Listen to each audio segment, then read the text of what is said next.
Welcome back, everyone. This is episode 19. 19 weeks in a row of fantastical content from the host with the mosts, Duncan and Hayden. You know what it is. It's the Movie Bros podcast. You're here for the rants, the raves, the reviews, the bad opinions, the good opinions. You are here for just the absolute complete structured content that we give you each and every week. If you're new, welcome. If you're not new, welcome back.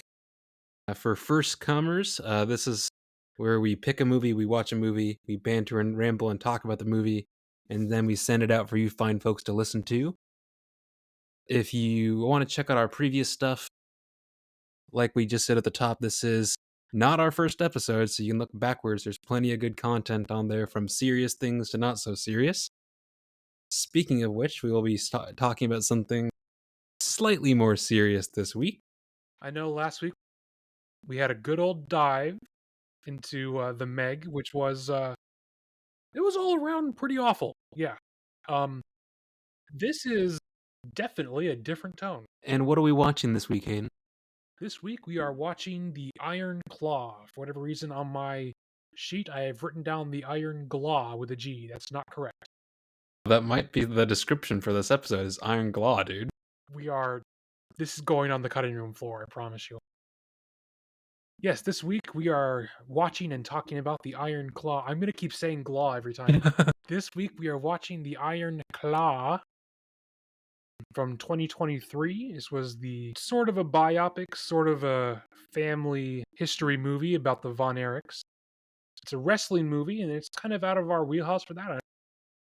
Maybe Duncan can chime in with something different, but I don't feel like we know a whole lot about wrestling.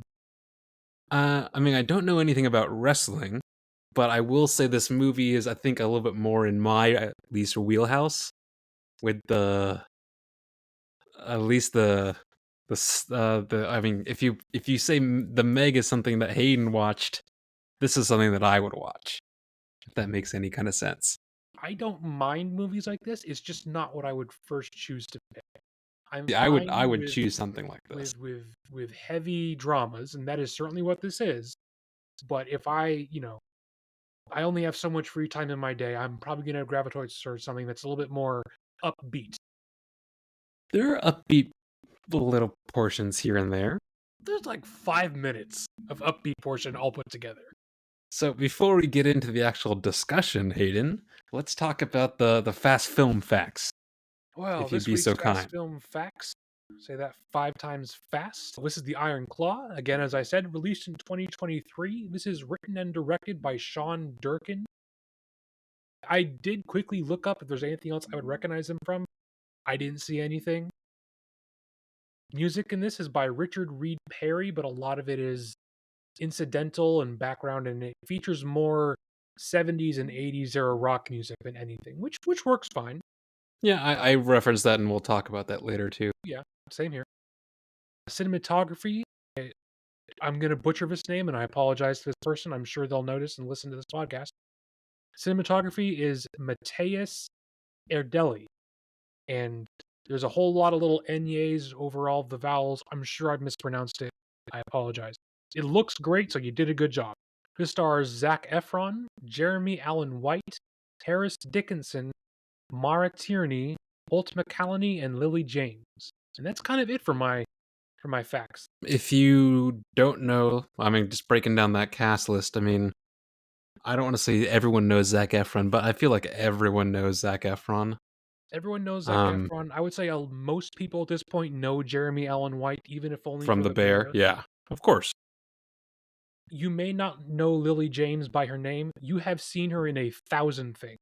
Yes, and I wrote about that later. We can talk about that. And she is great and attractive in all of them. I have no complaints about her ever. Okay, we'll talk about it later, but I do and I don't. I will say Holt McCallany, their dad, from other things, but I couldn't place what it was.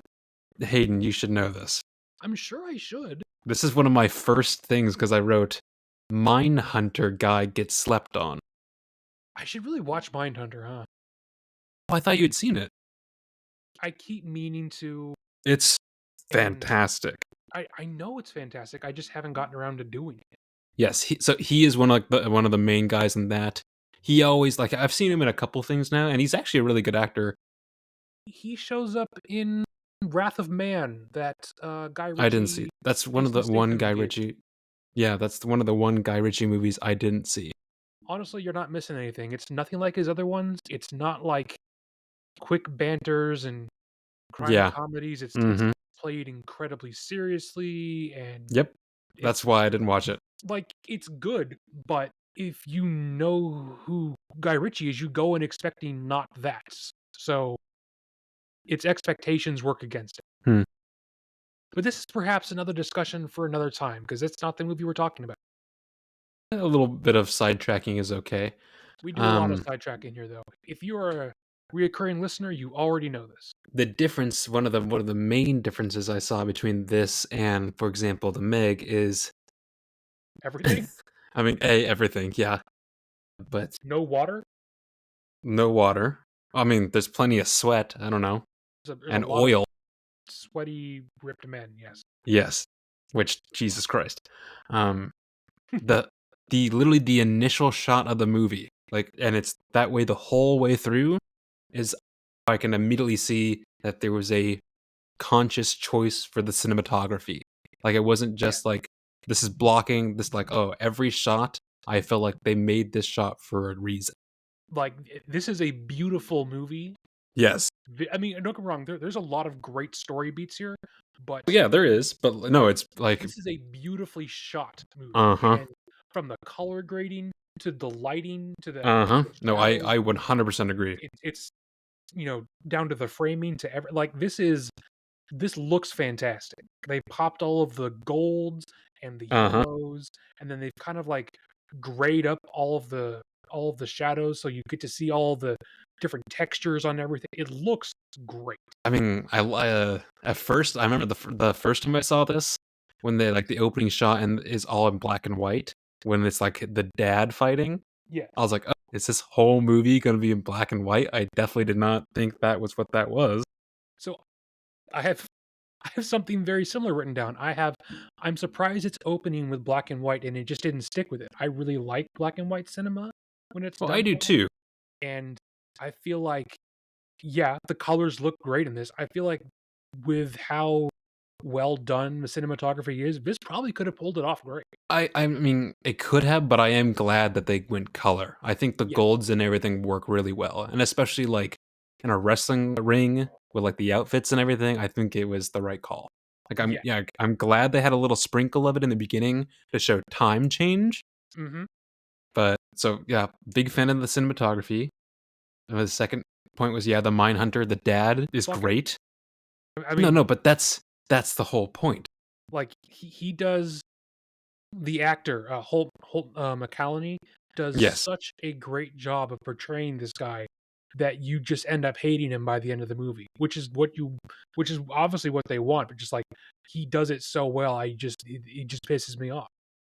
Well, sure, because there's I mean there's multiple themes going on in the movie, but like it's the whole idea of expectations about how it's his dreams that are he's more or less forcing on his children, Yeah, no, I know.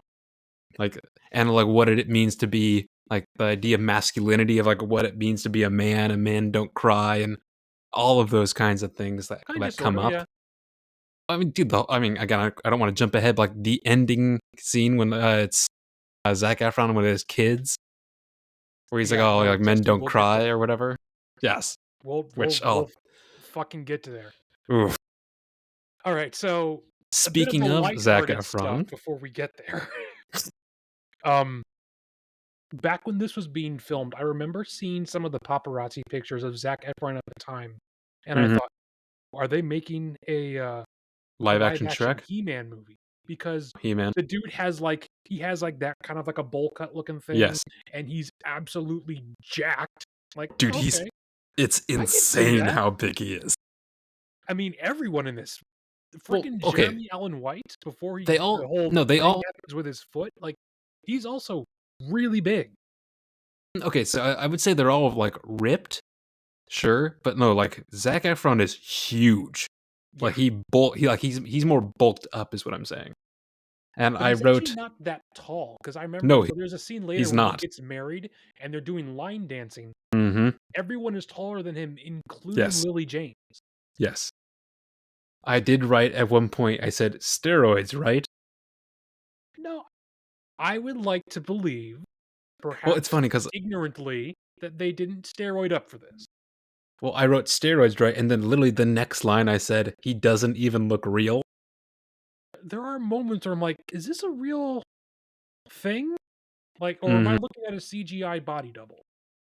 Yes, but like his body stuff aside, I thought like he did such a good job in this for someone who like Sure. I just thought, I mean, if you've seen the other things that he has done, which yes, everyone knows him from High School Musical, but he did like that 17 again. He's done a couple rom-coms here and there. Like he's never done an actual dramatic role really at all. And I feel like he really committed to this, and I actually really like believed his performance, but also I don't I didn't see Zac Efron. I saw the character. That's true. But also, I think not seeing Zac Efron does have a lot to do with the fact that he physically looks so different. Which, I mean, I know that's why some actors have such big physical transformation for roles, and that's sometimes why they get all the buzz. I think that's why. Well, yeah, Christian Bale, 100%. Yeah, I was literally about to say like Christian Bale goes crazy with that stuff. I think Russell Crowe does as well.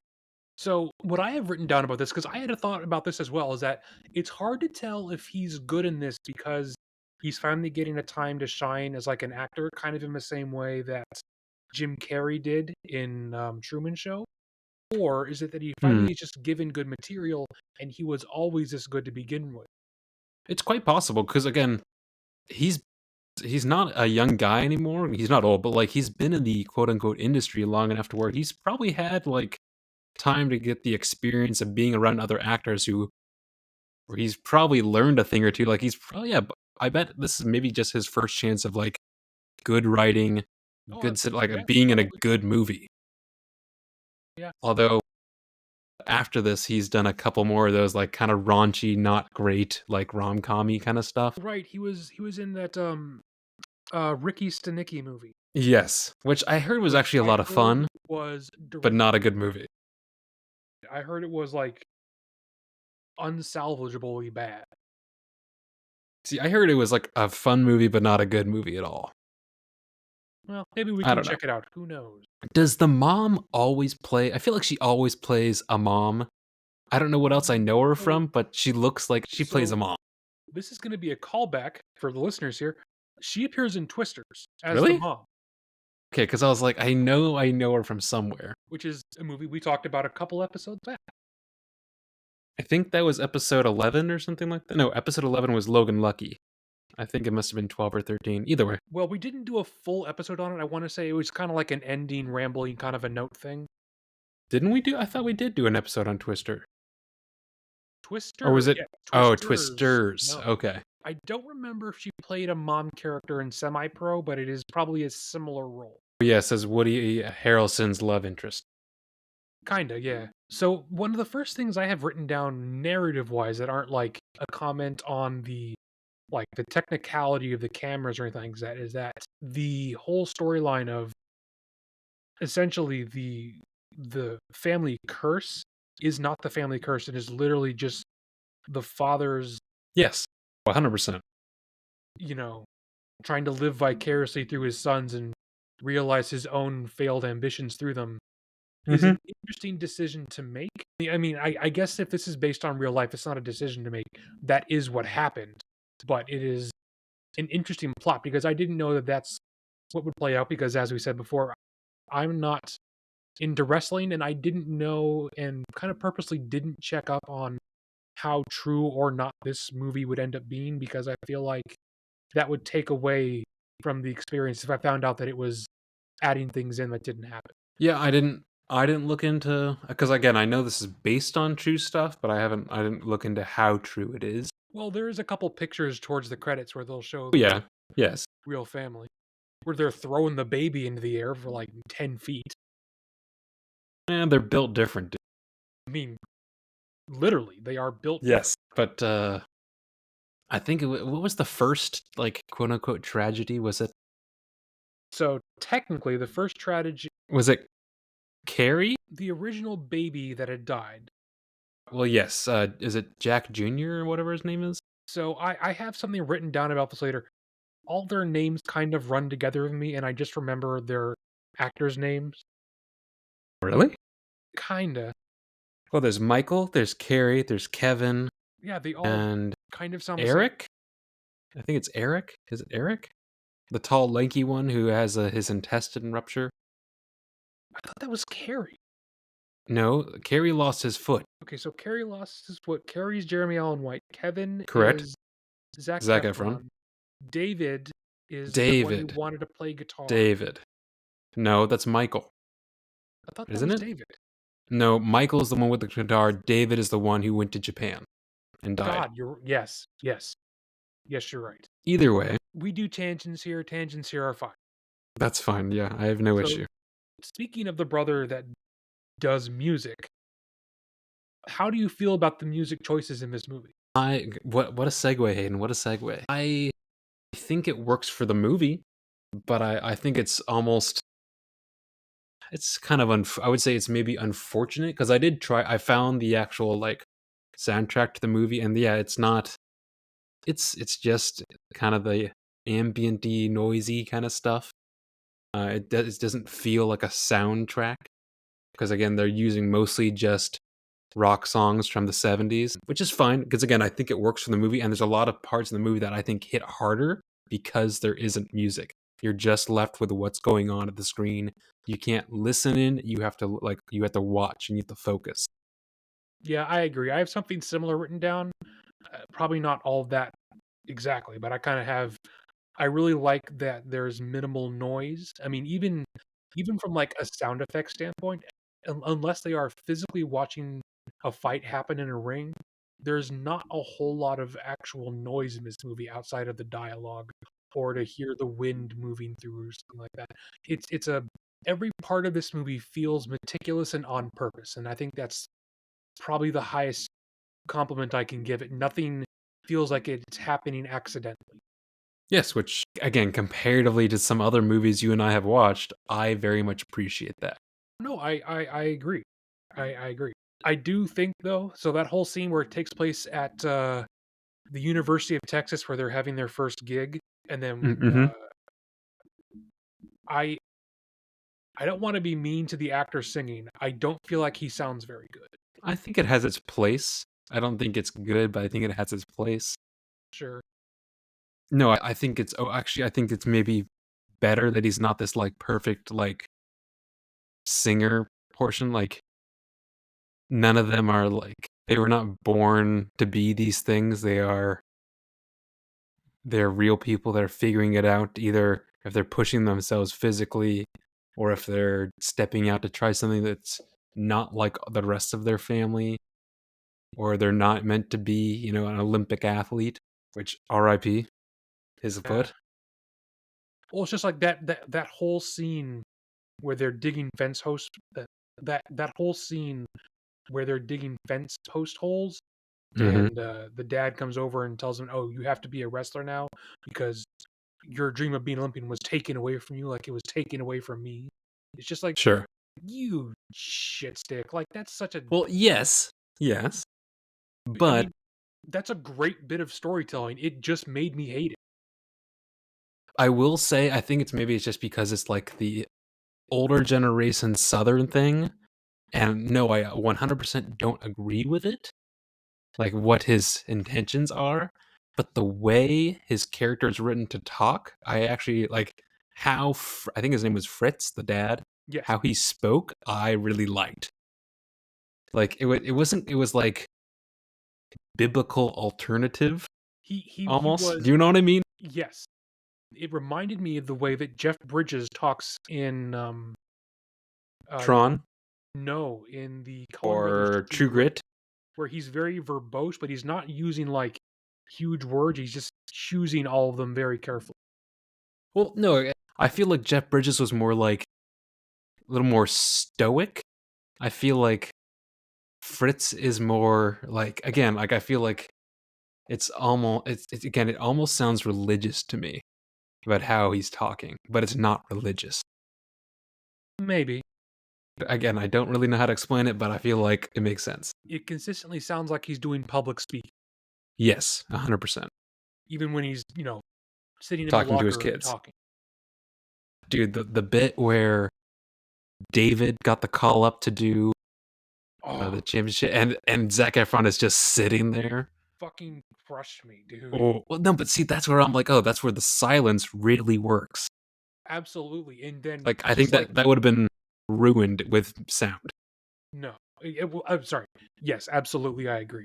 Just like the whole point where freaking I don't know, man, the blonde one that goes to Japan. I've already mispronounced it. David, Sure, David comes up onto the stage and does his mic work the first time after um Zac Efron um like is thrown onto the concrete and like looks like he has his back paralyzed for like a full minute.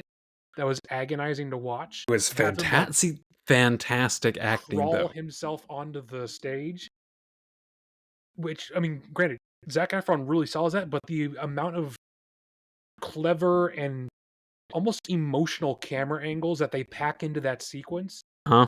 it's so good. It's so good. Dude, the like it was like it's almost from the it's like the camera is like on the the lower part of Zac Efron's back as he climbs up the Yeah, stage. And Jesus Christ, does that guy have a back? Holy shit, dude.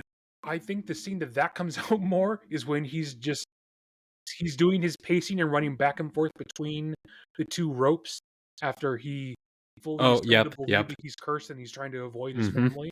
Just like, Mm-hmm. Jesus, there's muscles on his muscles. Yeah, he's a pretty He's a fit dude. fucking monster in this, dude. I will say to pivot, what's her name? His wife, Lily James. Lily James.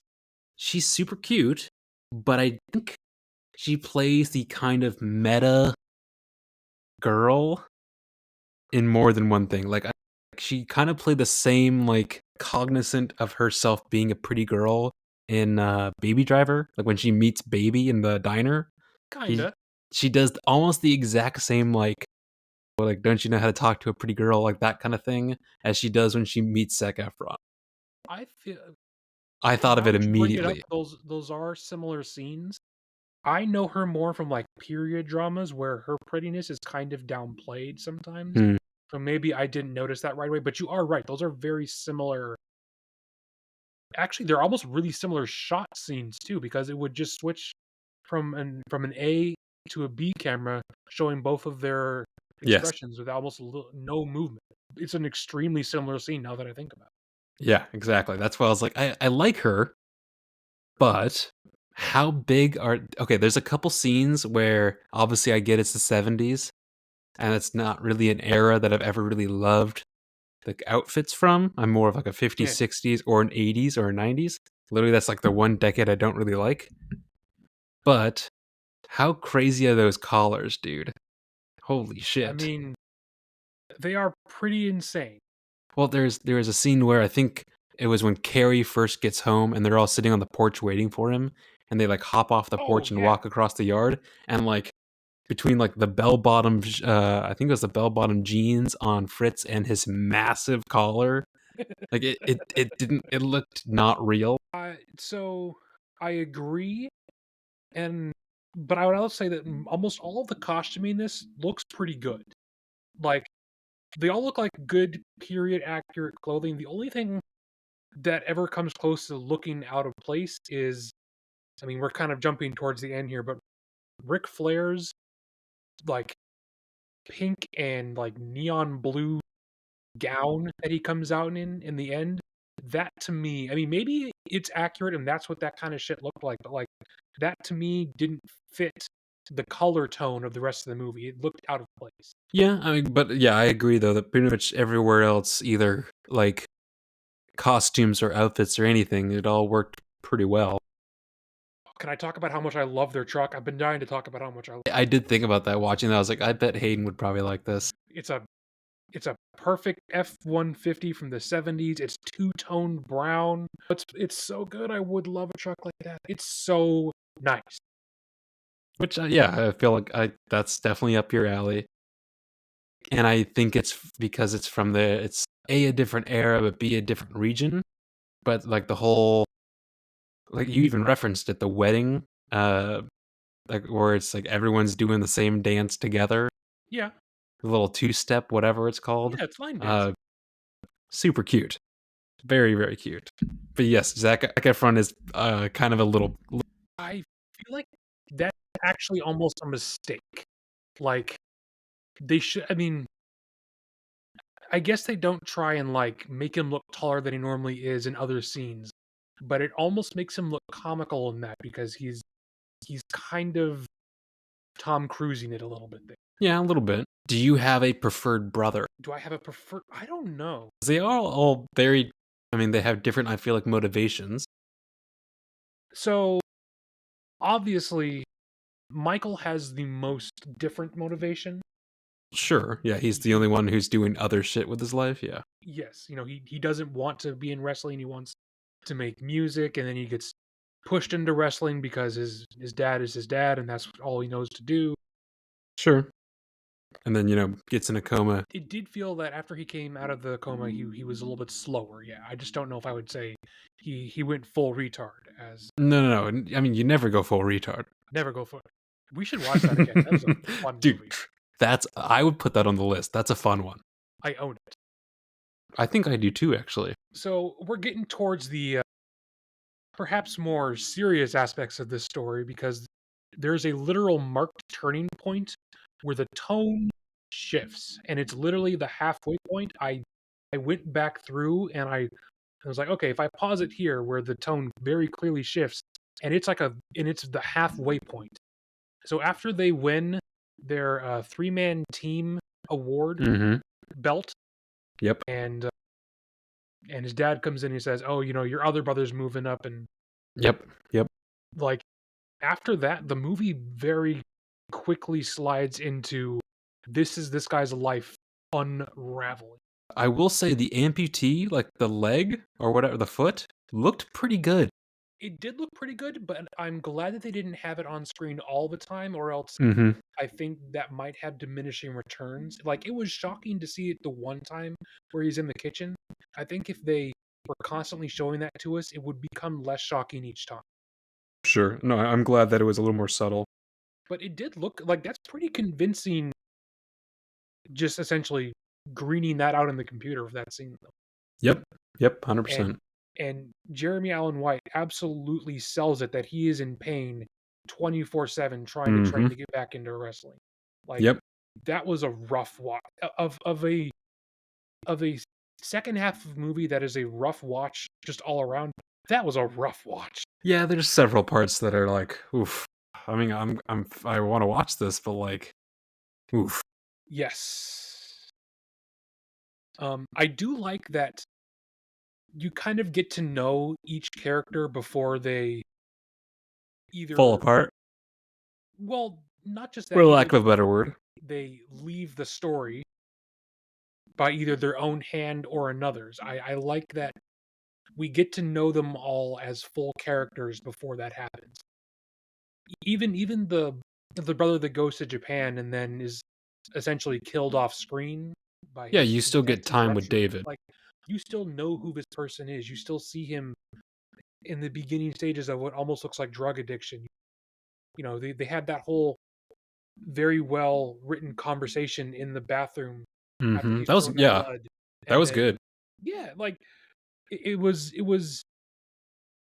I don't know. I think what's impressive about how many characters are being juggled throughout this 2 hours, all of them feel fleshed out. But my Yeah, and it's favorite brother, yes, favorite, but so I feel like the easy answer would be to say Zac Efron, just because he is kind of the main character and you spend he the is the most time with protagonist. him. But I would also say that I also like Jeremy Allen White's character because he has kind of the second most screen time and he goes through a lot of trials and tribulation, and I think has the nicest send off, and even if it's certainly the most like followed through on screen send off for his character. I did like that. Like that's something that I've written down is that I really liked the symbolism of how they would show him in the afterlife. If essentially he has both of his feet back, it's a Oh, beautiful with his day. brothers, yeah, He's walking yes. through the woods, and he going across the river. He very Hmm. subtly gives a coin to whoever is drawing the boat as a way to, he's crossing the river Styx and Well, keeps did up you the light. realize who what the coin was? I couldn't quite tell, but I didn't want to backtrack through it because that ending quarter of the movie was already doing a number on my mentals, and I didn't want to continue trying to relive it. So what it was, it's the coin that his dad flipped about who was going to go on. Oh, okay. Yes, that way. Oh, if if this was different, maybe I would still have my foot and have my life. And Yeah. yes, yes, Okay. that's That what it makes was. I am glad that even if it only happened towards the end of the movie, Zac Efron's character is able to break away from his dad's influence and start a somewhat normal life with with Somewhat. Lily James' character. It's just like at least someone's making it out, kind of. But yeah, I don't know if they could tell the story with it ending just in complete tragedy. I think there's got to be something. I mean, it is fairly bittersweet, if we'll even be stretched to call it that at the end. Well, what else do you have written down that we want to jump into? That was roughly all I had for the movie, actually. And I think that's timing wise roughly what we aim for anyway. What else do you have? If you have anything else. I only have like two or three things, and they're all fairly minimal. What do you got? The scene of Kevin choking out his father, I Yeah. had I had like my hands crossed, like, please finish it. Please finish it for the audience. It's just like my God, I like it's really good writing that you can come around in a drama and have me really rooting for the death of the father character. Like that is he's he got under my skin so much. But see, Hayden, this is why you watch dramas. This is why you should be watching more dramas.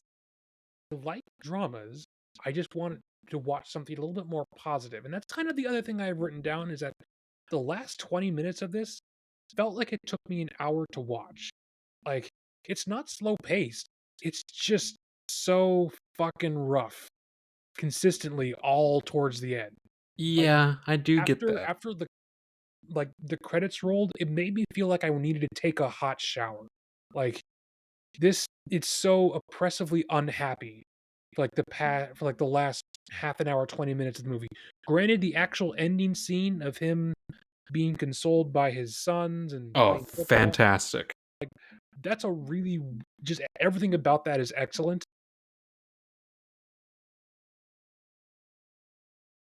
Like everything before that, I'm just like, Jesus Christ, can we please have some levity, please?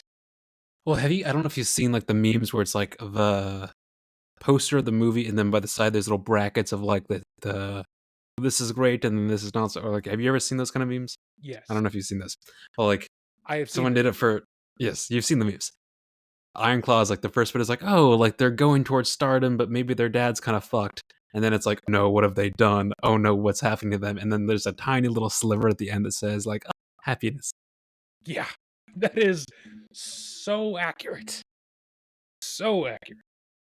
I mean, I'm here for it. I mean, I am glad that I finally sat down to watch this.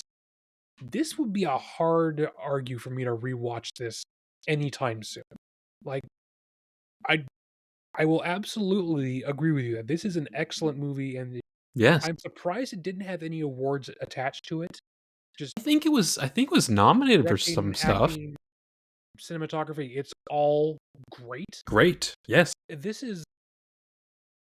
This was a rough watch for me personally. Just it's a movie about three or four brothers and the way they grow apart and father and just like maybe I'm connecting and reading more into these characters than perhaps normal, but this would be it will probably be a few years before I revisit this movie.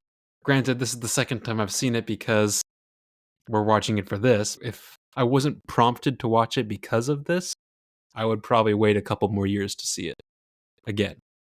Yeah, But I'm right there with you. I think it at least has some rewatchability because it's so well made between both like technically and the actual narrative of it. I think for those reasons, even if it's like a rough watch, I think it's a good watch, if that makes any kind of like it's not like the Meg where like, oh, I don't need to see that again ever. I agree. I think it's a similar kind of explanatory reason, for the same reason that I don't break out like war movies all the time, or I think I watched 12 Years a Slave once, like I've never seen it and I have no desire. 6 or 7 years ago, and I'm like, this is an amazing movie. Michael Fassbender and the main character is played so well, and I need to go like sit in the sun and think positive thoughts for like an hour. This is such Sure.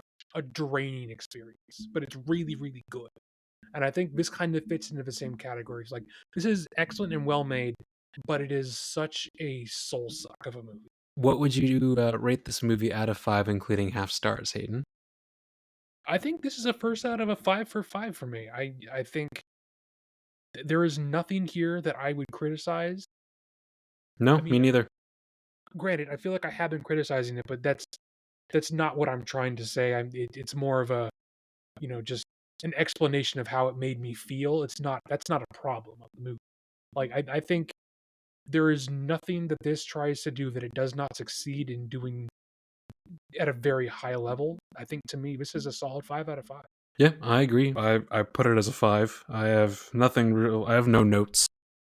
Would you recommend this to somebody? I think I would. I don't think I'd recommend it to like our parents. I would recommend this to people, but I would have to know them pretty well, because like, this isn't like saying, "Oh, did you see the latest Marvel slop? It's a lot of fun. You should watch it." This is this is definitely more of a commitment to sitting down to watch this, and I would have to know that they want to be in for that. Yeah, it's not. Yeah, okay. Yeah, I would agree with that. I guess it's since it is so recently out, it's probably not a good avenue to ask if you would recast anyone. No, I Do you wouldn't. feel as though anyone I puts in a think bad performance? no, I don't think so. No, I think everything. I think that's another reason why I think this is a 5. Is a the cinematography lines up, the sound choice or lack thereof lines up, the direction, the writing, all the actors are who I think should be the actors. Yeah, I mean, I hesitate to call this a perfect movie, but it is kind of shaping up that way as far as our reviews are. I also agree that everyone is kind of perfectly cast in this. They're all really, really good. I think maybe Lily James's character probably could have been That's the played by only somebody one else, who you but could maybe put it as someone else. Yeah. I don't feel like it's bad that she's playing. Like, I could No, no, no. I don't think it you could deters from the slot movie. another actress into that role and it would probably still be good. Well, it's because her character is also just kind of a non-character. I'd say she's a non-character. She's definitely important, but like, yeah, no, I get what you mean. I'm curious. Did you cry at any point when watching this? Not this time around, but I'm fairly certain the first time I did, but I don't remember. I don't remember when, but I'm fairly certain I did. It's probably the ending scene.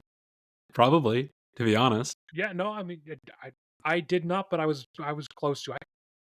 I was actually, when I was typing this up, like, what was actually the last movie I cried at? And I can't. See, I get emotional, and not even about like sad shit. Like if like every time we watch, I think it's no, I think it's Return of the King.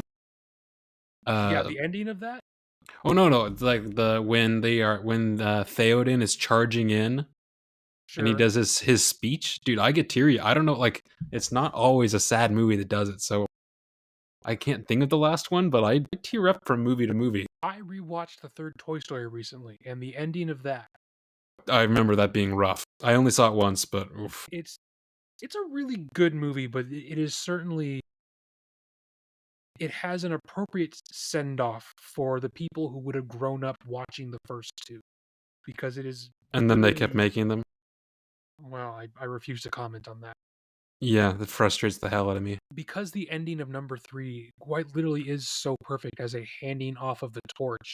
Like, you have the Yes. characters literally waving goodbye to Andy, Yes. wishing him all well as he goes off to college and kind of literally putting the final ending note in their story, Hmm. and then they're like, Which it's perfect, "Let's make 2 more."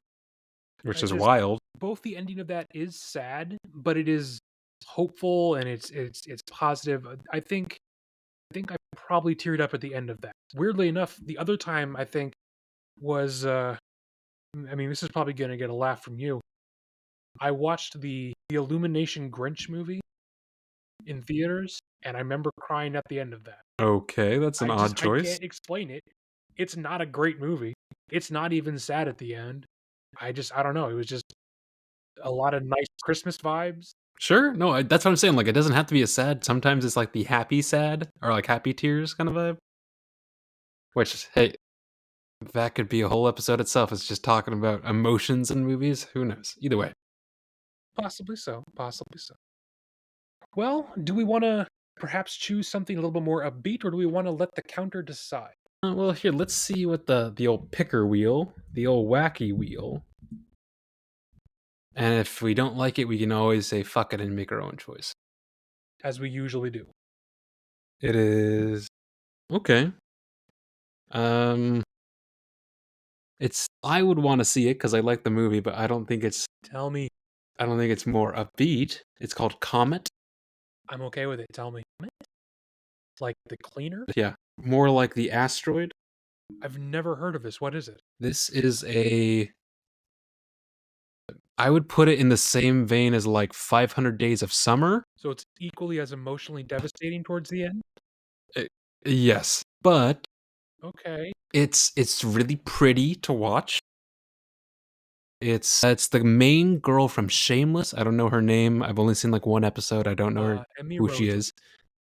Okay, the man that chick and Justin Long, the young scrawny kid from Dodgeball.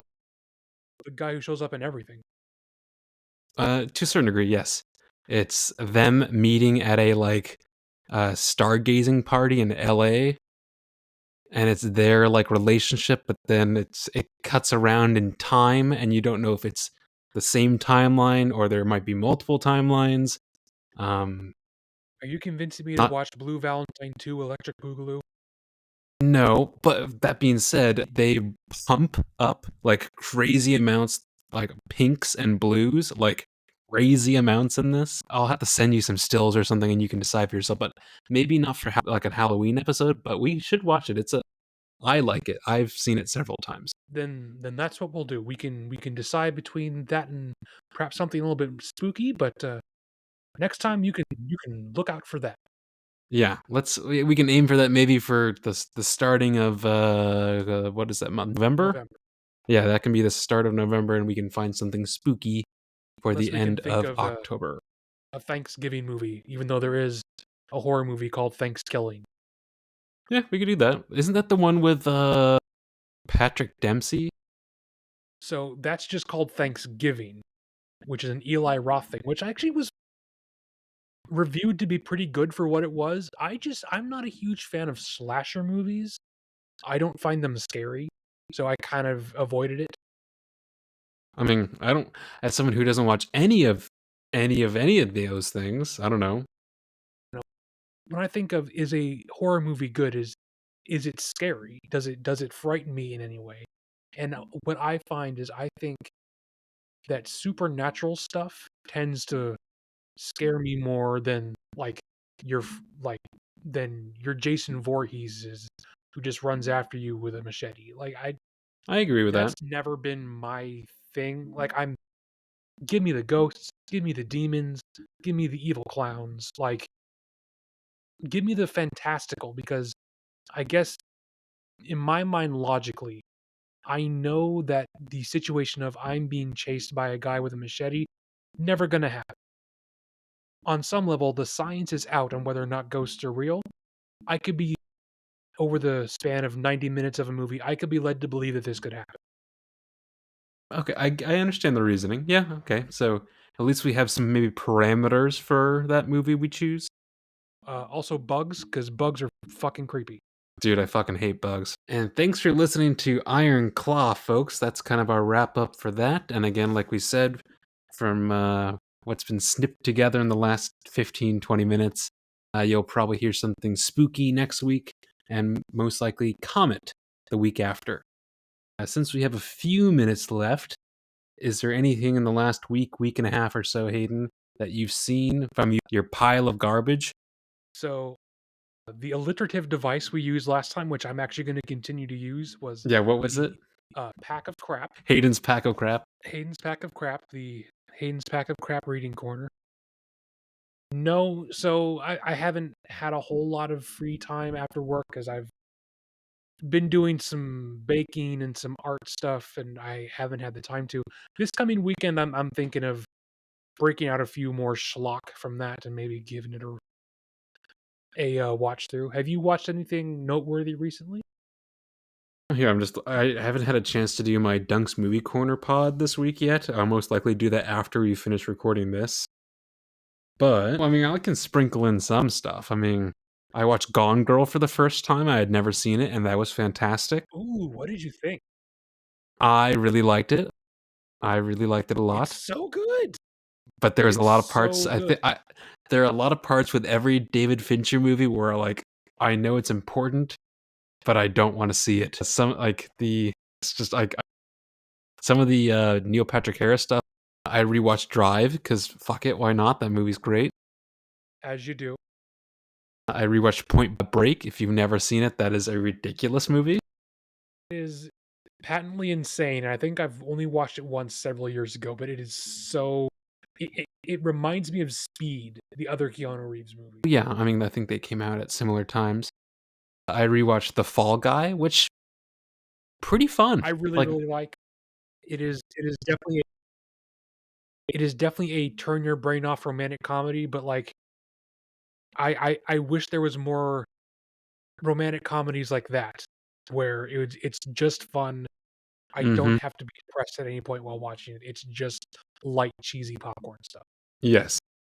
I mean, I watched The Platform 2 because me and the roommates watched The Platform 1 when it came out. Hayden, do you know what I this is? watched The This is a horror Platform movie. one a couple of years ago. Okay. Yeah, the new one came out last week, so we all sat down and watched that. And Was it as good as the yeah, first one? Okay. actually, I thought the story was much better, but the ending was still dog shit. As the first one, the ending was kind of Yeah, dog shit. it is definitely a poor man's Snowpiercer. Sort of, yeah. Which, man, what a Um, great movie is Snowpiercer. right. Also, that director's coming out with Mickey 17. Are you looking forward to that? I haven't seen the trailer yet. Okay, when we finish recording, do that shit. Looks it looks bananas, dude. It looks awesome. Yes, both you and a couple other people have told me to like, hey, you should watch this.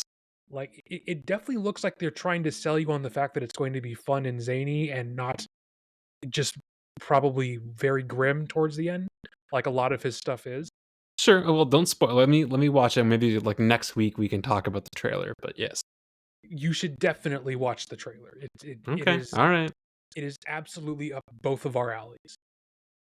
Do you have any desire to see Saturday Night? Not really.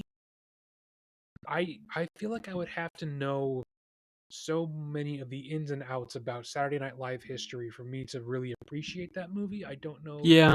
if I'm really the target audience there. In the same vein as that Timothy Chalamet Bob Dylan movie, it might be good. It is definitely not Eh. made for me.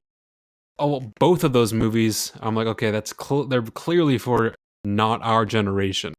Very much. That's why all these biopics that are coming out, I'm like, oh, these like some of them make sense because they're like a broad enough important person that everyone knows them. But Bob Dylan is not that. I mean, yes, there was a lot of people that were really influenced by him. Just like the patently insane Robbie Williams biopic coming out where he's played by a CGI monkey. Wild. Dude, fucking wild.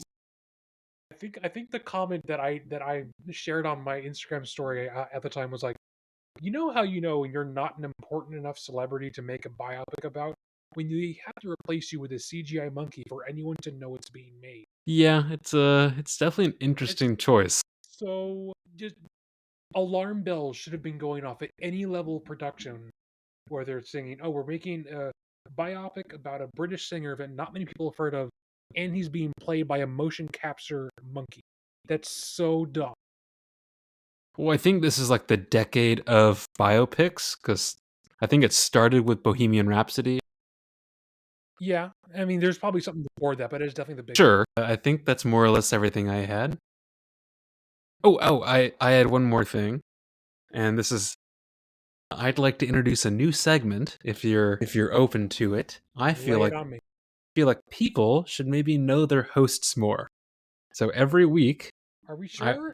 oh yes, Oh, every also, week. we need to remind people where we watched this so they can find it as well. Did you want to do that, or am I doing that? You go with your every week thing, and then I'll mention where to watch it.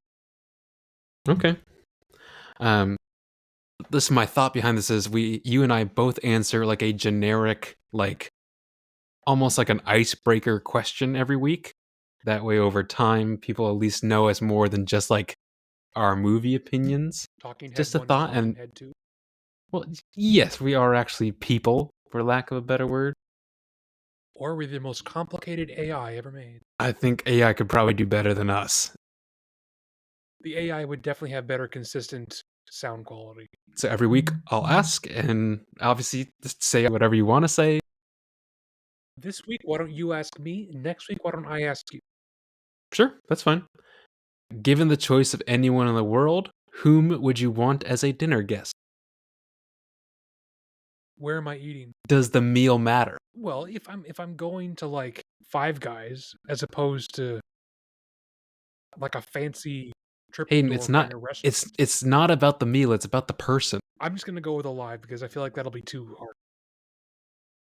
I would love to go to dinner either with Jim Lee or Would that be good? That's a good one. uh, Michael Giacchino. I would love to both tell both of them how much I appreciate their work and the amount of ripple effects it's had on both my life and their respective Yeah. industries. But I would love to hear them talk shop about what they do. For people who don't know, Jim Lee is, I mean, arguably one of the most famous comic book artists ever. Certainly one of the most famous comic book artists living. And I mean, I love his work so much. He inspired me a lot when I was younger to change styles, and his run on Batman and X-Men are just important to me for a lot of reasons. And Michael Giacchino is my favorite film composer. I think he's incredibly talented. And having seen some of his side projects where he makes like jungle jazz music and things like that, I think he would just be a fun guy to hang out with. Yeah, I could see that. I get that. These are okay. These are the dinner guests of Hayden. Okay, well then who would you bring as a dinner guest? Well, if that's my answer, Duncan, who would you bring as a dinner guest? Regardless of the food. Regardless of the food, I would bring I have a couple options, just like you had a couple options. Either Ryan Gosling, because I mean, come on, it's Ryan Gosling. I mean, that's a good point. Or I think Henry Cavill, yes, because of yes, I like his acting and everything, but also He everything seems like I've a heard. super interesting guy. A super interesting guy, but also like I think he'd be a great example of how to act as a person, if that makes any sense. He seems like a very Like, courteous, like hmm polite, gentlemanly person. yes, and I Those think are that'd be, solid choices. but those are like I want to mold those two together as a one option, or Okay, so that's your actor option. yes, my actor option, or I don't know if you know who Casey Neistat is. Do you know who that is? I am aware of Casey Neistat, the YouTuber. Okay, just like you had people that were formative to you, either if they were comic book or whatever, high school and high school, he was super formative to me. Yeah, had lots of big impacts there. So I would I mean, about how to, I mean, there's so many questions and so many like, not compliments, but like just, I think it'd be a very interesting meal that I could Sure. learn a lot from. both from life experience and actual like specific maybe business experience as being an entrepreneur, which is something I have interest in. Whereas I think Ryan Gosling would be like a fun time. Yeah. So that was, just, I don't know what the name for this segment is, but I just figure it might be nice for people to know that we're also like normal human people. So I figure every week, either you or I can pick a random ice-breaking-ish topic and spend, 5 minutes talking about it or whatever. So Absolutely. That was our that was this episode's icebreaker audio section. this has been episode, did we say 17 or 19? 19. This is episode 19 of the Movie Bros podcast. Like we said at the top, if you had a good time, follow us, subscribe, hit the bell notification, tell your friends, find us on Instagram, do all the things. If you had a bad time and want to tell us on what you want us to improve on, let us know. Leave a comment, send us a private message, get in contact with us. If you have a movie suggestion, we would love to hear it. We would love to have feedback from the audience. And as a final reminder, next week, you will most likely hear something spooky. And the week after, you might hear us chat about Comet. And if you're coming to us for the first time, welcome. If you're coming to us again, welcome back. Thanks for listening, and we'll catch you all mañana.